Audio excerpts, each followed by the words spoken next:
Sir John Redwood, who joins us on the line. Good morning to you, Sir John. Hello, Julia. Hello, thank you so much for joining us. I very much appreciate it.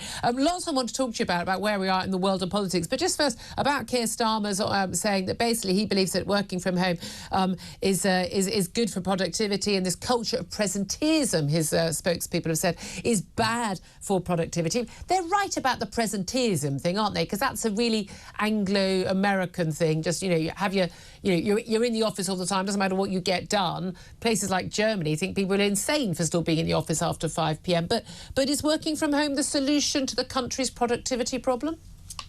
Well, like everything, it needs to be done well and it needs to be balanced. As you've rightly pointed out, millions of people don't have that option because they're care workers or they're selling products in shops or they're in factories. They have to turn up all the time. Those of us who have the privilege of some choice over where and when we do our work, it has to be well managed, well policed. And there's no point in just working all the time from home if you're part of a company or a service provider, because you need to talk to your colleagues, you need to help mentor the younger ones, you need to make sure your work is fitting in. But there may be occasions when a day or two at home gets an awful lot done because you've access to the same computers and the same data as if you're in the office. But I think Keir Starmer is trying to dodge the really fundamental issue, which is that the public sector productivity collapsed between 2020 and 2023. The Treasury says it's now costing 20 billion a year more to produce the same services as in 2019 before you allow for all the inflation.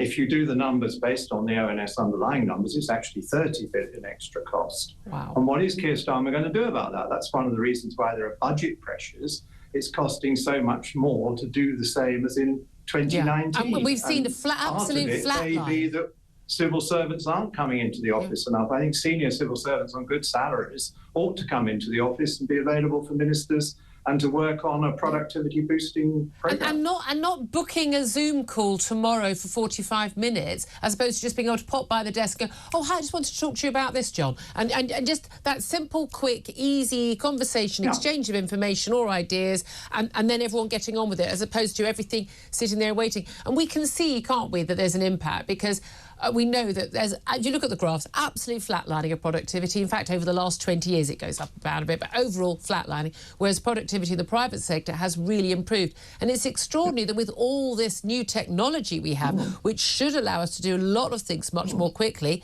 no, it's made things slower in the public sector. Well, it's a dreadful disaster for the country. The ONS figures show that from 1997, when they started their study, up to today, there's been absolutely no productivity gain at all. Whereas you rightly say, we've thrown billions of new technology and an awful lot of the services are now delivered by computer rather than by people. And yet we are in this paradoxical position where labour productivity hasn't risen at all. So when Rachel Reeves tells us that she's worried about 20 billion of money she can't lay her hands on easily, here you go. That is the amount that they say productivity has gone down by the last 3 years. So come on, Rachel, show yourself a good manager, lead this public sector that you love, and show us that you can at least get back to 2019 levels of productivity. But this is it. People don't want to go back to the office in the public sector, and I wonder why, because life's obviously rather nice, isn't it? I get the tube. I live in London. I get the tube into the office every day. I can predict by how many people are going to be on the tube on any given day, more by the weather than anything else. And, these people aren't suddenly coming up with a new mode of transport. They can't suddenly drive to work when they couldn't before. It's just like, oh, it's miserable and rainy, I won't go in. Or it's really sunny, I think I'll go and work in the park. Work, in inverted commas. Well, one of the groups of people who definitely can't work from home are police officers, most of the time, obviously, prison guards and others. And they are, of course, very much in the news when it comes to what's been happening in the wake of the Southport attacks, where we saw the spate of riots, and we've seen a huge number of people who have been arrested and have been charged with crimes, and an urge to get those people put behind bars. And that has led to nearly 2,000 prisoners to be released on a single day next month. month. Another, I think, 1,700 could be released in October. These are people, the initial 2,000, who have been sentenced to under 5 years behind bars. But given how hard it is to get sentenced to go to behind in a prison cell these days, we know they've done something pretty seriously wrong. What do you make of the decision to release a load of prisoners already convicted early to put in new prisoners when we've already got our prison system in crisis? Well, ministers obviously find themselves in a difficult position because the riots were very disruptive, and so there was a sudden surge in the number of people being sent to prison by the courts. I would say ministers should look at two priorities. One is urgent and relatively straightforward. That is, why do we have so many foreign criminals in our prisons? Why can't they be sent back to where they came from, which is meant to be what is happening? And the second is, an awful lot of people in prison are people who've been there before, and then they come out and then they repeat offending and all the rest of it. The previous government was trying to do things about that. I wish the new government greater success. I think they need urgently again to look at what can be done when people are in prison to equip them for a life without crime when they get out. Well, on average, most they prisoners need educational help. They may need but John, so John, most prisoners now are kept behind bars in their cells 23 hours a day because they haven't got the prison staff to provide any of that anymore. Well, that's something they can remedy, and it's very important that they do so as quickly as possible. I think the last Tory government should have done something about it. Look, fundamentally, this isn't a problem of Keir Starmer's making. This is a problem that could have been resolved in the last 14 years. No, I quite agree, but that's why the public decided to change governments. Nobody said it's going to be easy. Yeah. Quite a few ministers in the past government wanted to do the sort of things I'm talking about, but somehow the system conspires that it didn't happen. Yeah. And that's why I genuinely wish this government well. But I think that's what one needs to concentrate on. Why is it that so many people reoffend when they've been in prison, creating huge pressures that we really don't need, and implying that prison isn't working other than keeping them out of doing crime for the period they are in prison. Indeed. Can I also ask you just finally about, again, another group of people who have to actually go to work, and that's people working on the railways.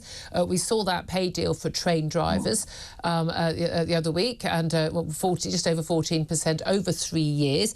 And now other rail union leaders have gone, oh, I'll have a piece of that as well. That was for ASLEF. Now the RMT has said, yes, thank you, we'd like that as well. We'd like the same pay hike for train guards, and also they're now going to be looking at it for signallers and track maintenance staff as well. And so it begins. And even with the doctors' payout, I think 22% every few years, nurses and other staff have gone, oh, well, hold on a minute, we settled for far less. Teachers, prison officers, everyone is now going, well, hold on a minute.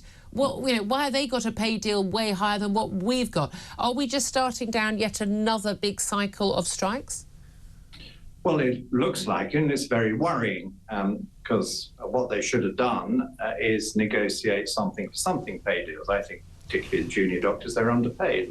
The public has a lot of sympathy with them. Yeah. But what you need to do is to make sure that you equip them to do their jobs more effectively and better, so that you are more productive. It comes back to the big problem you and I agreed about earlier, that productivity is far too low. And it was so obvious in the case of the rail union dispute with the drivers, who are not so badly paid to start with. Yeah. And the previous government ran strikes because the previous government said there have to be productivity deals if you want to earn more than $60,000 a year, perfectly reasonable. And this government simply gave in, and then they weren't able to answer the obvious question: who is going to pay this shocking great bill? Because it's not going to be paid for by smarter working. I think it's going to be us, isn't it? Yes, and it's a question of how we pay it. Are they going to take it off us as taxpayers because the loss is going to be so much bigger? And of course, the more nationalised companies you have, the more you own all the losses, so it's just the taxpayer that gets stuffed. Or are they going to put more on the fares? And then if they put more on the fares, might they actually have diminishing returns? It may be the fares are already so high, many people can't afford them. You put them up further, you'll have even less revenue if you're not careful. Yeah, indeed. So they've really got to do better than this. And please, government, listen. Productivity matters. Productivity must be linked to pay. We want people to be better paid, but you've got to work smarter to get it. Hear, hear to all of that. So, John Redwood, pleasure to have your company, former Conservative MP. Looking very happy on it, I have to say. Very relaxed. Thank you very much, Steve, for that.